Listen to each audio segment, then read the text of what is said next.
Hello guys, स्वागत है आप सभी का हमारे इस वीडियो में। इस वीडियो में हम आपको बताएंगे पॉलिटिकल साइंस के फर्स्ट सेमेस्टर के इम्पॉर्टेंट महत्वपूर्ण क्वेश्चन। तो यदि आप पॉलिटिकल साइंस का एग्ज़ाम देने जा रहे हैं तो इस वीडियो को ज़रूर से ज़रूर देखिएगा। तो यह वीडियो जो पेपर है यह डब्ल्यू यूनिवर्सिटी का है। BA BSc BCom first year first semester examination दिसंबर 2023 का मॉडल पेपर है, हिल्ड इन यानी कि 2024 के लिए। तो पॉलिटिकल साइंस का इंपॉर्टेंट क्वेश्चन है, तो एग्जाम देने से पहले इस वीडियो को एक बार ज़रूर से ज़रूर देख के जाइएगा। डब्ल्यू यूनिवर्सिटी पॉलिटिकल साइंस, ध्यान दीजिएगा यह वीडियो उन छात्रों के पास पहुंच जाना चाहिए जो डब्ल्यू यूनिवर्सिटी से हैं। चलिए क्वेश्चन को शुरू करते हैं। जो पेपर है वो आपका हिंदी इंग्लिश में रहेगा। आप जिस लैंग्वेज को समझ सके, भाषा को समझ सके, उस भाषा में उत्तर दे सकते हैं। तो इसमें पहला क्वेश्चन है, अनुच्छेद 56(1) क के तहत राष्ट्रपति अपना लिखित त्यागपत्र किसे सौंपता है? तो राष्ट्रपति अपना त्यागपत्र जो है वह राष्ट्रपति उपराष्ट्रपति को सौंपता है। सी ऑप्शन क्या है? बिल्कुल सही है। नेक्स्ट क्वेश्चन दिया गया है, भारत का राष्ट्रपति नियुक्त करता है, यानी कि भारत का राष्ट्रपति नियुक्ति करता है प्रधानमंत्री, भारत के प्रधानमंत्री, राज्यपाल, राज्यों के राज्यपालों का सर्वोच्च न्यायालय के मुख्य न्यायाधीश को। तो उपरोक्त में से सभी, डी ऑप्शन बिल्कुल सही है। राष्ट्रपति देश में वित्तीय आपातकाल की घोषणा किस अनुच्छेद के अंतर्गत करता है? अनुच्छेद 360 के अंतर्गत करता है। सी ऑप्शन बिल्कुल सही है। नेक्स्ट क्वेश्चन है, आंतरिक यह है, आंतरिक अशांति के कारण देश में सर्वप्रथम आपातकाल की घोषणा कब की गई थी? वर्ष 1975 में। ए ऑप्शन बिल्कुल सही है। राज्यसभा का पदेन सभापति कौन होता है? राज्यसभा का पदेन सभापति उपराष्ट्रपति होता है। बी ऑप्शन बिल्कुल सही है।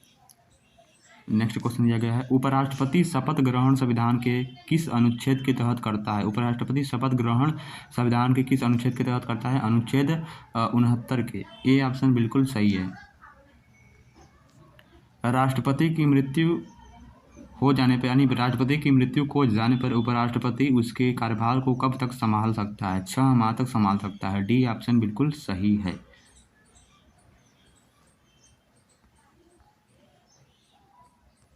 आगे क्वेश्चन दिया है का मंत्रिमंडल सामूहिक रूप से किसके प्रति उत्तरदायी होता है? लोकसभा के प्रति उत्तरदायी होता है। ऑप्शन नंबर बी बिल्कुल सही है।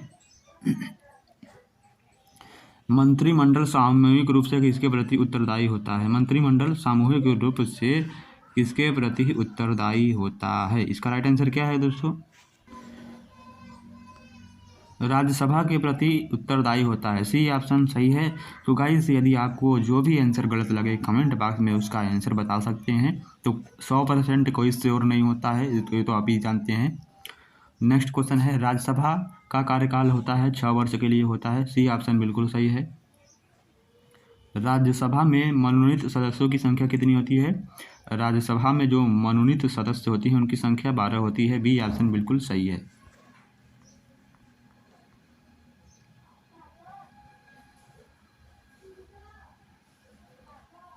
और नेक्स्ट क्वेश्चन है, राज्यसभा के सदस्यों को मनोनीत कौन करता है? राष्ट्रपति। A option. राज्यसभा की कार्यवाही की अध्यक्षता कौन करता है? राज्यसभा की कार्यवाही की अध्यक्षता उपराष्ट्रपति करता है। बी ऑप्शन बिल्कुल सही है। राज्यसभा के सदस्य किसके द्वारा चुने जाते हैं? राज्यसभा के सदस्य जो हैं वह राज्य विधानसभा के सदस्यों द्वारा चुने जाते हैं। ए ऑप्शन बिल्कुल सही है। नेक्स्ट, किसी भी विधेयक के संबंध में कि वह धन विधेयक है, प्रमाण पत्र कौन देता है? लोकसभा अध्यक्ष। डी ऑप्शन बिल्कुल सही है। धन विधेयक की परिभाषा संविधान के किस अनुच्छेद में दी गई है? अनुच्छेद 110 में दी गई है। संसद का कार्य हिंदी में या अंग्रेजी में किया जाएगा, किस अनुच्छेद में कहा गया है? तो यह अनुच्छेद किस में कहा गया है? अनुच्छेद 120। अब बी ऑप्शन सही लग रहा है हमें। नेक्स्ट क्वेश्चन देखिए, सर्वोच्च न्यायालय के न्यायाधीशों की नियुक्ति कौन करता है? राष्ट्रपति करता है। क्या करता है? राष्ट्रपति करता है। चलिए आगे बढ़ते हैं हम। और सर्वोच्च न्यायालय के न्यायाधीश को कौन शपथ दिलाता है? राष्ट्रपति ही दिलाता है। ए ऑप्शन सही लग रहा है। नेक्स्ट क्या है? न्यायाधीश भारत में न्यायिक पूर्वावलोकन का अधिकार क्या है? भारत में न्यायिक पूर्वावलोकन का अधिकार है उच्चतम न्यायालय और उच्च न्यायालय दोनों को है। सी ऑप्शन सही लग रहा है। न्यायिक पूर्वावलोकन का अर्थ क्या होता है? न्यायिक पूर्वावलोकन का अर्थ क्या होता है? तो डी ऑप्शन बिल्कुल सही लगा। न्यायालय का अधिकार यह है न्यायालय का व्यवस्थापिका और कार्यपालिका के उन अधिनियमों को अवैध घोषित करने का अधिकार जो कि संविधान के प्रावधानों में प्रतिकूल हो। डी ऑप्शन बिल्कुल सही है।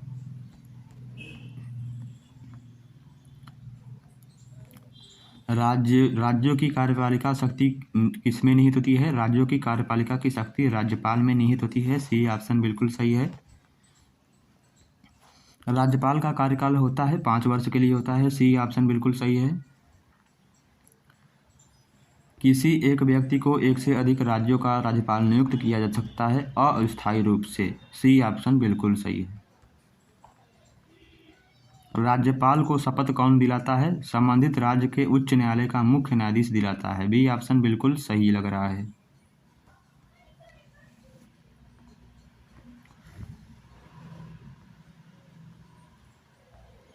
चलिए नेक्स्ट क्वेश्चन दिया है राज्य की कार्यपालिका शक्ति निहित होती है राज्यपाल में। बी ऑप्शन बिल्कुल सही है। राज्यपाल राज्य में निम्नलिखित में से किस कार्य करता है? यानी किस प्रकार का कार्य करता है? संवैधानिक कार्यपालिका के रूप में कार्य करता है। ए ऑप्शन बिल्कुल सही है। उच्च न्यायालय के न्यायाधीशों की नियुक्ति कौन करता है? राष्ट्रपति। A option. नेक्स्ट क्वेश्चन उच्च न्यायालय के मुख्य न्यायाधीशों को प्रतिमाह कितना वेतन दिया जाता है? 2,25,000 प्रति माह दिया जाता है। यहाँ पर दिया गया है 2.25 लाख प्रति माह दिया जाता है। ए ऑप्शन सही लग रहा है। वर्तमान में देश में कितने उच्च न्यायालय कार्यरत हैं? 25। C option. उच्च न्यायालय के अधिकारियों और सेवकों की नियुक्ति कौन करता है? उच्च न्यायालय का मुख्य न्यायाधीश। सी ऑप्शन बिल्कुल सही है। अधीनस्थ न्यायालयों की निरीक्षण एवं नियंत्रण का पूर्ण अधिकार किसको है? उच्चतम न्यायालय को। ए ऑप्शन बिल्कुल सही है। भारत में संगठनात्मक प्रणाली का निम्न में से उद्भव हुआ है? केंद्राभिमुखी शक्तियों के द्वारा। ए ऑप्शन बिल्कुल सही है।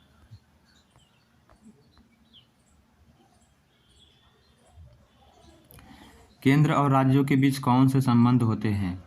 विधायी संबंध होते हैं, प्रशासनिक संबंध होते हैं, वित्तीय संबंध होते हैं। यानी कि डी ऑप्शन क्या है? बिल्कुल सही लग रहा है। उपरोक्त में से सभी होगा। भारतीय संविधान में केंद्र और राज्यों की शक्तियों के जिन सूचियों में विभाजित किया गया है वो हैं उपरोक्त में से सभी।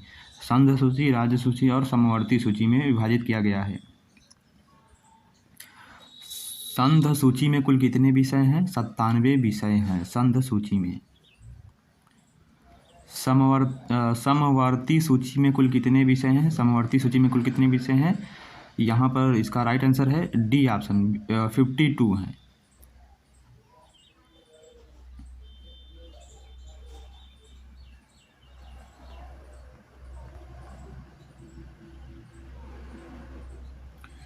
संसद और राज्य विधानमंडलों को संयुक्त रूप से किस सूची पर कानून बनाने का अधिकार है? समवर्ती सूची।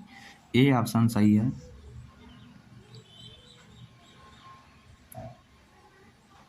और यह अवशिष्ट शक्तियां किससे प्रदान की गई हैं? केंद्रीय संसद को प्रदान की गई है। ए ऑप्शन बिल्कुल सही है।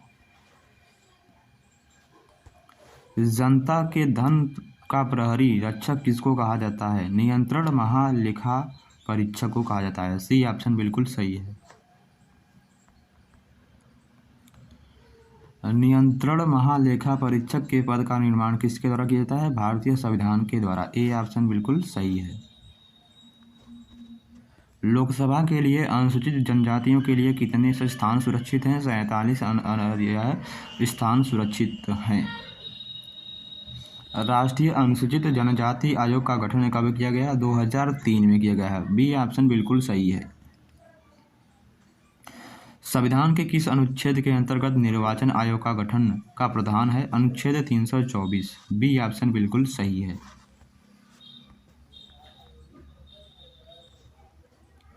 वर्तमान में निर्वाचन आयोग के मुख्य निर्वाचन आयुक्त के अतिरिक्त कितने अन्य सदस्य हैं? 2 सदस्य हैं। A option.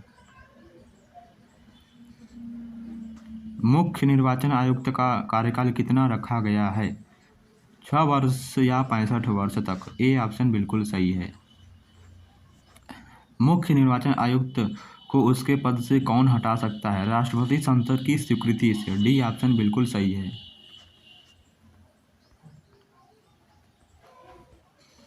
संसद व राज्य विधानमंडलों के लिए निर्वाचन किस पद्धति के द्वारा होता है? वयस्क मताधिकार के द्वारा होता है। ए ऑप्शन बिल्कुल सही है। भारतीय संविधान के किस संशोधन के द्वारा संसद व राज्य विधानमंडल के निर्वाचन में भाग लेने के लिए मतदाताओं की आयु सीमा 21 वर्ष से घटाकर 18 वर्ष कर दी गई है?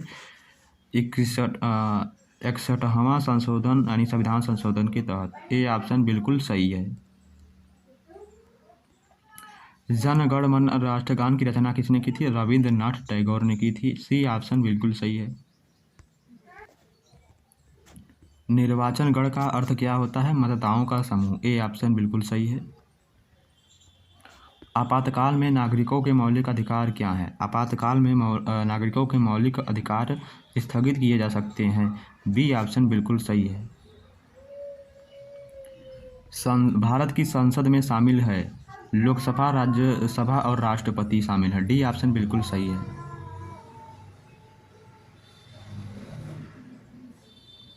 भारतीय राष्ट्रीय कांग्रेस की स्थापना कब हुई थी? 28 दिसंबर 1885 को हुआ था। ए ऑप्शन सही लग रहा है। भारतीय राष्ट्रीय कांग्रेस के संस्थापक कौन थे? ए ओम ह्यूम थे। सी ऑप्शन बिल्कुल सही है। निम्न में से गर्मपंथी कौन नहीं था? दादा भाई नौरोजी। ए ऑप्शन बिल्कुल सही है। स्वतंत्रता हमारा जन्मसिद्ध अधिकार है और मैं इसे लेकर रहूंगा, यह कथन किसका है? बाल गंगाधर तिलक का है। ए ऑप्शन सही है। भारत में महात्मा गांधी ने अपना असहयोग आंदोलन किस वर्ष शुरू किया? 1920 में। सी ऑप्शन बिल्कुल सही है। 1920 में शुरू किया असहयोग आंदोलन।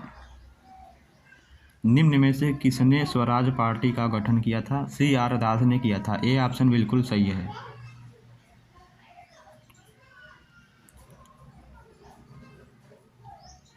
कलकत्ता कांग्रेस ने 1906 ईस्वी में कौन सा नया कार्यक्रम अपनाया? उपरोक्त में से सभी अपनाया।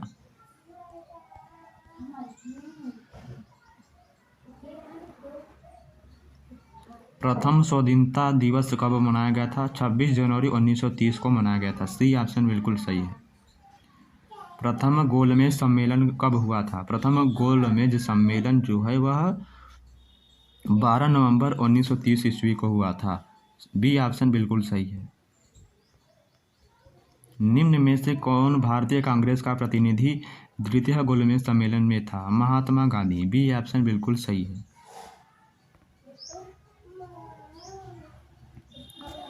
होम रूल आंदोलन का मुख्य उद्देश्य क्या है? भारत के लिए स्वशासन। भारत के लिए स्वशासन, यह होम रूल आंदोलन का मुख्य उद्देश्य था। दिल्ली चलो का नारा किसने दिया था? सुभाष चंद्र बोस ने। ए ऑप्शन बिल्कुल सही है। जलियांवाला बाग हत्याकांड के लिए उत्तरदायी जनरल ओ डायर किसके द्वारा मार दिया गया था? उधम सिंह के द्वारा। सी ऑप्शन बिल्कुल सही है। अनहैप्पी इंडिया नामक पुस्तक किसने लिखी है? लाला लाजपत राय ने। ए ऑप्शन बिल्कुल सही है। संविधान सभा की पहली बैठक कब हुई थी? संविधान सभा की जो पहली बैठक है वह 9 दिसंबर 1946 को हुआ था। सी ऑप्शन सही है। सत्य नहीं है राष्ट्रपिता दादा भाई नौरोजी, यह कथन क्या हमारा गलत है? किस अधिनियम ने भारतीय परिषद का निर्माण किया था? किस अधिनियम ने भारतीय परिषद का निर्माण किया था? 1892 के अधिनियम ने। बी ऑप्शन बिल्कुल सही है।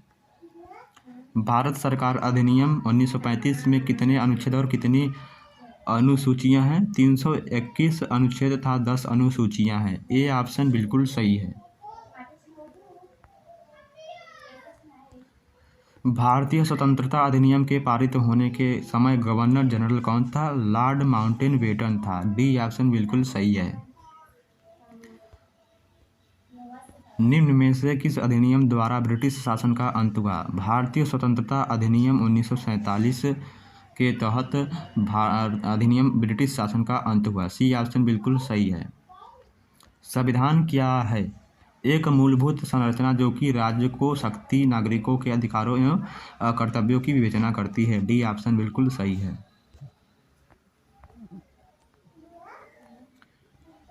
संविधान सभा एक है देश के संविधान निर्माण के उद्देश्य से गठित सभा। सी ऑप्शन बिल्कुल सही है। संविधान सभा की प्रथम बैठक कब हुई थी? 9 दिसंबर 1946 को हुई थी। बी ऑप्शन बिल्कुल सही है।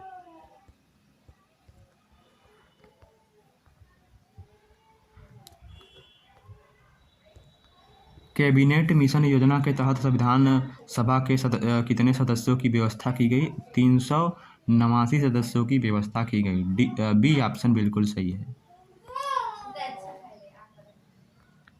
भारतीय संविधान का स्तोत्र क्या है? संविधान सभा।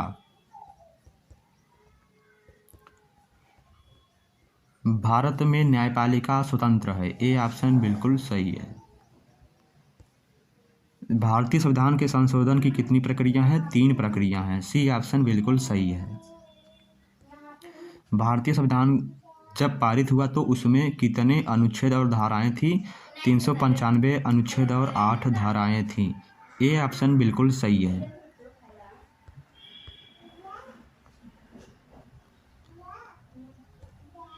नेक्स्ट क्वेश्चन हमारा क्या दिया गया है? भारतीय नागरिकों को प्रदत्त मौलिक अधिकार हैं, निरंकुश नहीं। सी ऑप्शन बिल्कुल सही है। राज्य की सुरक्षा के लिए क्या मौलिक अधिकारों पर प्रतिबंध लगाए जा सकते हैं? हाँ, ए ऑप्शन बिल्कुल सही है। भारतीय नागरिकों को प्रदत्त मौलिक अधिकारों को निलंबित नहीं किया जा सकता। ए ऑप्शन बिल्कुल सही है। क्या भारतीय संसद मौलिक अधिकारों को संशोधित कर सकती है? हाँ, ए ऑप्शन बिल्कुल सही है, कर सकती है। समानता का अधिकार किस अनुच्छेद द्वारा दिया गया है? अनुच्छेद 14 से 18 के अनुसार समानता का अधिकार दिया गया है। अधिकार के संवैधानिक उपचार की व्यवस्था किस अनुच्छेद में की गई है? अनुच्छेद 32 में की गई है। बी ऑप्शन बिल्कुल सही है। निम्नलिखित में से कौन सा अधिकार केवल भारतीय नागरिकों को ही प्रदान किए गए हैं? भारतीय नागरिकों को ही प्रदान किए गए हैं। जीवन की सुरक्षा तथा स्वतंत्रता का अधिकार। डी ऑप्शन बिल्कुल सही है। शोषण के विरुद्ध मौलिक अधिकार का वर्णन किस अनुच्छेद में है? अनुच्छेद 23 और 24 में है। सी ऑप्शन बिल्कुल सही है।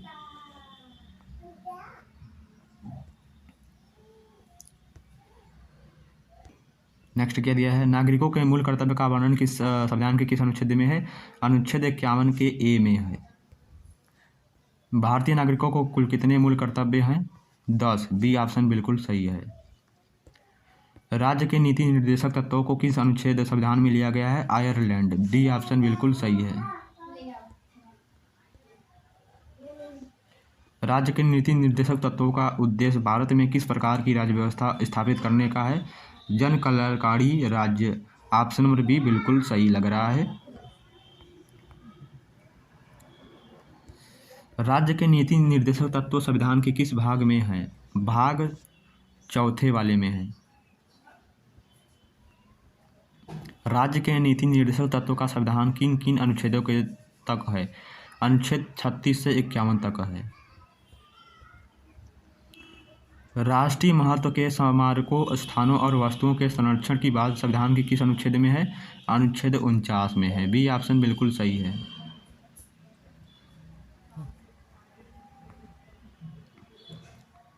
पर्यावरण का संरक्षण तथा संवर्धन और वन तथा वन्य जीवों की रक्षा की बात संविधान के किस अनुच्छेद में कही गई है? अनुच्छेद 48 के ए में। बी ऑप्शन बिल्कुल सही है। भारतीय राष्ट्रपति का कार्यकाल कितने वर्षों का है? 5 वर्ष का है। बी ऑप्शन बिल्कुल सही है। भारत के राष्ट्रपति के पद त्याग के बाद उसका कार्यभार कौन संभालता है? उपराष्ट्रपति संभालता है। बी ऑप्शन बिल्कुल सही है। राष्ट्रपति के चुनाव के लिए कौन सी योग्यताएं आवश्यक नहीं है? स्नातक का होना। डी ऑप्शन बिल्कुल सही है। आई होप यह वीडियो आपको पसंद आया होगा। यह वीडियो खासकर डबरू यूनिवर्सिटी वालों बच्चों के लिए है, तो यह वीडियो ज़रूर से ज़रूर देखें। BA BSc BCom first year political science का महत्वपूर्ण इंपॉर्टेंट क्वेश्चन, यानी कि इस तरह से पिछले साल के पेपर का आंसर की है। धन्यवाद। नेक्स्ट वीडियो मिलते हैं।